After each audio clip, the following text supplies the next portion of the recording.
Hello and thanks for joining Aso Briefing today. I am Princess Sobra Usman. Out of stories, FCT teachers refuse to end strike, demand immediate payment of unpaid salaries. Chairman House Representative Committee on National Security and Intelligence urges African nations to embrace self-reliance. An FCT police command naps 82 suspects, records significant reduction in crime. You're watching Aso Briefing. You can watch us live on DSTV channel 392, Star Times TV channel 127, Free TV channel 507, UHF band on channel 38. We now go ahead with details of all our stories. Striking primary school teachers in the Federal Capital Territory have vowed not to return to the classrooms until they receive their unpaid salaries and entitlements.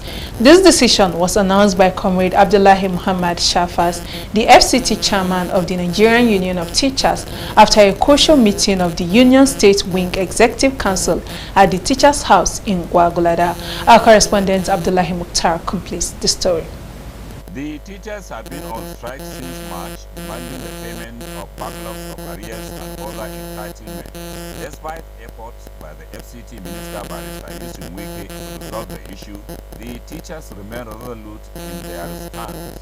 During a meeting at the minister's official residence, the teachers emphasized that they will not return to work until their demands are met. The FCT NUT chairman, Comrade Abdullahi Mohammed Shafat, stated that there was a unanimous resolution among the union members that the teachers will only resume classes once they receive their outstanding payment. Teachers are willing to return to work as soon as they start receiving alerts for their payments. The minister gave a matching and the permanent secretary treasury is working on this seriously. We just pray that everything goes well, and God willing, if everything goes well, even if it is in the afternoon, we get that money. That afternoon, the schools will have to resume immediately. Shepard commended FCT Minister Barrister Yusuf Wike for withholding 10% of the internal generated revenue IGR of the 6 area councils for the past 6 months due to the strike. He also appreciated the minister's decision to set up a committee to address other pending demands of the teachers. We still want to commend the minister for coming to our aid. I know what he did. It's not an easy thing, but he has been able to do it in order to save the situation, in order to bring peace and harmony among the teachers and the area council chairman. The strike was initiated over the non-implementation of the 70,000 naira minimum wage, backlogs of arrears and other entitlements. The teachers remain committed to their demands and are awaiting the payment of their outstanding dues before resuming work. Abdullahi Mukhtar, Aso Television News.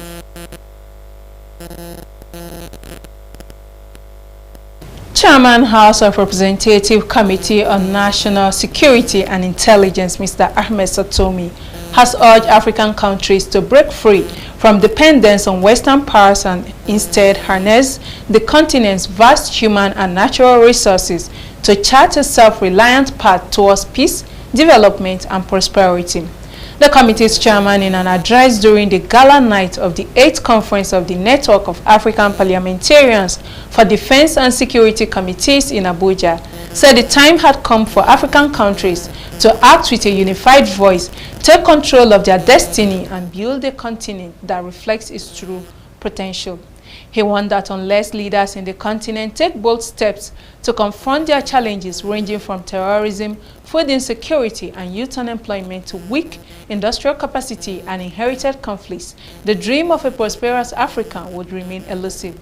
Mr. Satomi, who emerged as the new president of the Network of African Parliamentarians for Defense and Security Committees for a 2-year tenure at the conference, said he will use his tenure to champion greater coordination, information sharing, and legislative action to tackle Africa's security and developing gaps. The event was hosted by the House Committee on National Security and Intelligence in collaboration with Conrad Adenauer Stiftung Foundation and the Network of African Parliamentarians for Defense and Security Committees. The member representing Orumba North South Federal Constituency of Anambra State in the House of Representatives, Princess Chinwe Nnabuife, has demanded justice for the at least 10 persons killed during a violent attack by unknown assailants in Oboji community in the state. This is as she condemned in the strongest term the killing, stressing that the violence should not be misconstrued as ethnic or communal in nature. Princess Chinwe, briefing journalists on the incident at the National Assembly, explained the tragic incident occurred during a meeting of the Ebonyi community in Oboji, claiming the lives of lawful residents of Ebonyi State extraction who were members of the Ebonyi Union. The lawmaker, however, commended the quick response of the Oboji Town Union, local youth vigilante groups and community leaders in stabilizing the situation, evacuating the injured and ensuring arrangements for the burial and welfare of the deceased. She called for a full-scale, transparent and impartial investigation into the attack. No Nigerian citizen deserves to be murdered in cold blood under any circumstance.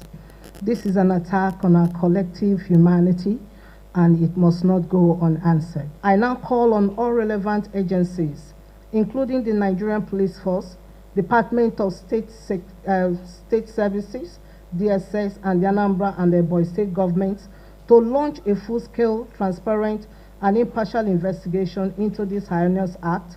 Those responsible for this atrocity must be identified, prosecuted, and brought to justice without delay. Our democracy cannot thrive in the midst of impunity.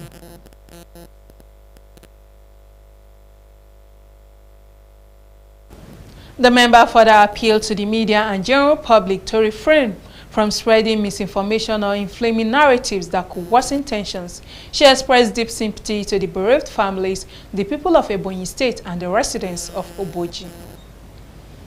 Experts and stakeholders in both government and private science and agriculture sector have advised against fake and misinformation on the efficacy of genetically modified organisms, GMO. Workshop organized by the Open Forum on Agricultural Biotechnology, OFAB, and the National Biotechnology Research and Development Agency, NABDA, for members of the House of Representatives Press Corps in Abuja. A former director of the National Biotechnology Research and Development Agency, Dr. Rufus Ebeba, addressed some major concerns by Nigerians on consumption of GMOs, stressing that they are not alternatives but interventional crops. He encouraged journalists to always make reportage on GMOs based on scientific findings and statements. Also, Professor Muhammad Ishaku from the Institute for Agricultural Research, Ahmadu Bello University, in a presentation, expressed concern over citizens' mistrust of government, highlighting GMO's potential to promote food security in Nigeria. The DG of NABDA, Professor Abdullahi Mustafa, represented by the Director of Agricultural Biotechnology Department, Dr. Rose Gidadu, underscored the power of media to shape public opinion, influence policy, and drive a societal transformation. He advised the practitioners on developmental reports about GMOs. On his part, Chairman House Representative Press Corps Mr. Boyega Onadiron described the workshop as timely, providing the workshop was on the theme tagged Genetically Modified Organisms and Their Products, aimed at creating awareness of the dangers of misinformation about GMOs, leading to unnecessary doubts in spite of the huge benefit of GMO to the nation's food security and economic growth. The Minister of the Federal Capital Territory, Barrister Wike, has held a Thanksgiving service at St. James Anglican Church, Aso, to appreciate God for the successful commissioning of 16 projects across the FCT. The Thanksgiving followed 16 days of continuous project inauguration in the city and area councils.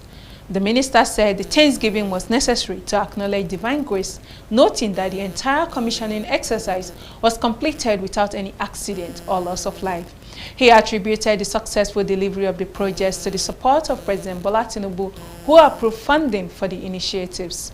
The minister pledged continued commitment to infrastructural development in the FCT and assured residents of more impactful projects. He also called on Nigerians to pray for the president, describing the president as focused on reforms that will reposition the country. Responding to a remark by the church vicar, The minister said he's a Nigerian who worships in all churches and mosques, adding that he identifies with all faiths.